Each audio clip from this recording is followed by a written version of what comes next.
Hello everybody, I'm Patat9 and welcome back to another video. In today's video I'm going to be doing a review on the Tier 7 German light tank, the Kunze Panzer.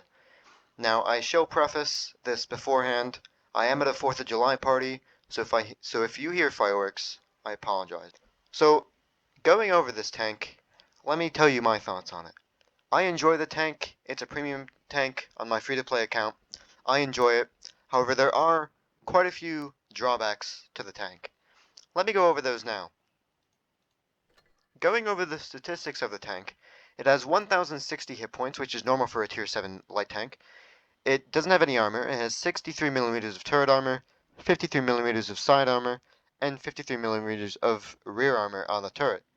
It also has 40mm of frontal hull armor, 30mm of side hull armor, and only 20mm of rear hull armor. It has 290 meters of view range, which is pretty good for a light tank, especially at tier 7.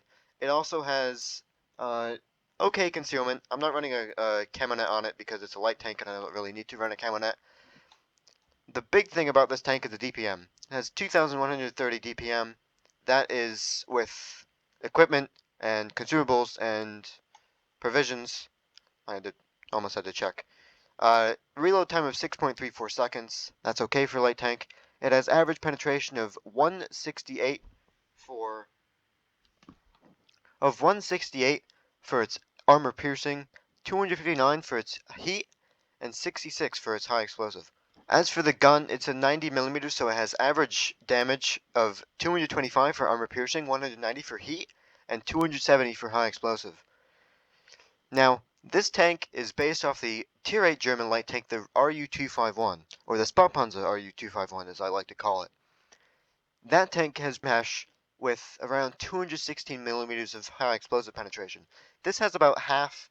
It can still work. I mean, it's not bad. Like most tier 7 light tanks have around 30 to 40. This has 66.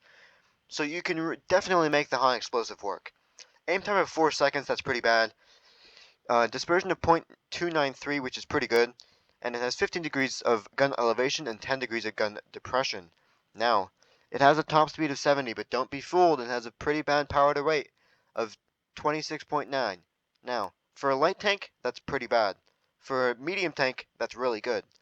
Play this like a medium light tank. It has the view range and the camo of a light tank, but it plays more like a medium. It also doesn't have the armor of a medium, so you have to keep that in mind. It has an average speed of 42 kilometers per hour, which is low for a light tank, especially considering it's a light tank. It should be going quickly. Has a weight of 27.81 tons, and it has average traverse of turret traverse of 44.95 and hull traverse of 53.35. This thing sucks in water. I hate it when I go into water. It absolutely sucks. I was on Oppenstadt, and I went into the dip, the water, underneath the bridge, and I was going at 20 kilometers per hour max. It was pain because I couldn't fight the panther that I was chasing. It also has pretty good road capacity and ground terrain crossing capacity. It also has 747 horsepower. Going over the replay now. This is the first replay. I'm on Middleburg, and I'm in my Kunze Panzer. Obviously, it's a review on it. And I'm going to C because that's a light tank position, and it's also the place where the mediums should go. Heavy tanks are more of a debate on this map on whether they should go up or whether they should go down. Now, that Skoda is not a bot. Most of these players are bots because I still have less than 500 games. So, aiming in on the VK36, he's completely stock because he's a bot, and that's what bots do. Bots play stock. This is kind of a cheap ace. I mean, it is an ace. I'm only gonna show aces, but I'm getting chucked in this VK. As you can see, he's not the best player because he's a bot. And I'm having to load the heat here, and I'm a noob, so I bounce. Should have just gone for the AP and hit his lower plate, but I get him in the side, and now I'm going to push this Skoda. And you can see I'm loading the high explosive. At least I think I will. Yeah, I will. And I can pen him in the turret cheeks. That's what 66mm of high explosive pen can do. And I'll do it again, because now I think, oh, I can just pen him easily in the turret cheeks and he can't really do much. Panther M10 coming up. He's a bot as well. That Skoda is not a bot. I get rushed by a 25 too. He's also a bot. I think you're starting to see a trend here. I get a little bit of lag and I miss my shot. Now I'm at 2k damage. You need about 4k at least to ace this tank. I've learned that I can high explosive that T25-2 everywhere. So, I mean, pretty much everywhere. The back of his turret and the back of his hole and everywhere in this hole. So, I clear him, and now the Skoda's here. I don't really want to get shot because I know that I still have a full health heavy tank that I have to deal with. Also the M10, who is a bit of a pest, and he misses, and I'm still shooting my high explosive into the side of him. Now I don't really load enough high explosive. You can see I can pen him again. Now I'm out of high explosive, which really sucks. Now I have to resort to armor piercing rounds, and I'm just CODing this Panther M10 because he's a bot and doesn't know what to do.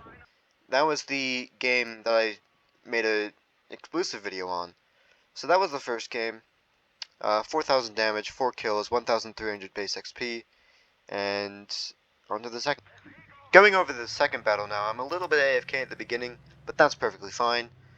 Now I'm going to go to B because I'm a light tank. I ping Sector 5 because I am too lazy to go Control 2, which is driving to base B. Now I'm going to start spotting. I don't know why I have heat loaded, just disregard that.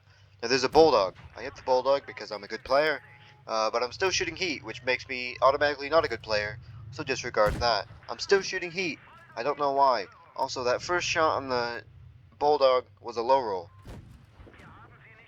It was 150 and I have 190 alpha, so it was a very low roll. Now, I don't know why I'm still shooting heat. I moved back to armor piercing. Now, this 3485 victory is a bot, so disregard him.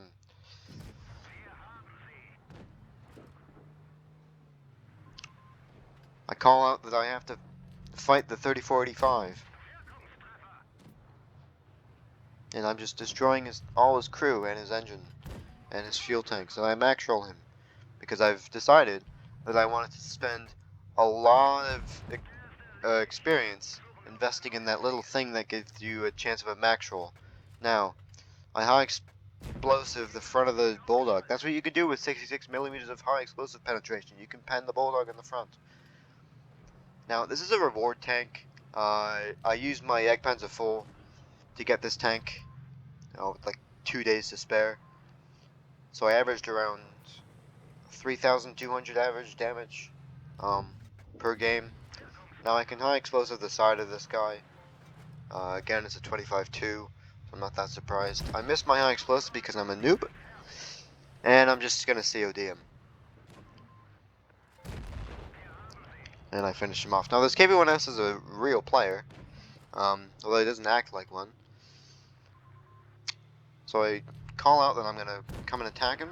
I try and track him. Unfortunately, I don't have enough module damage in my shots to clear him. Now I'm just auto-aimed here, moving around.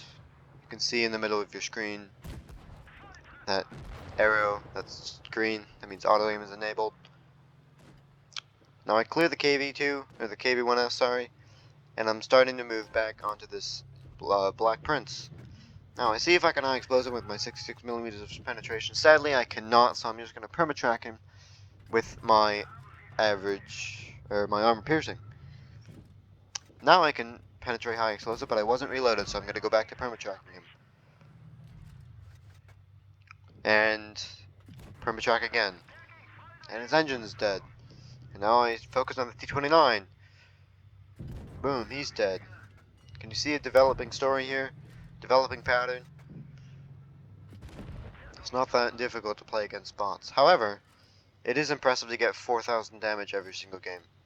So that was another ace. 3,915 damage with 4 kills and 1,345 average damage. Or experience, sorry. Now, I want to thank everyone for watching. Happy 4th of July, and go Max Verstappen.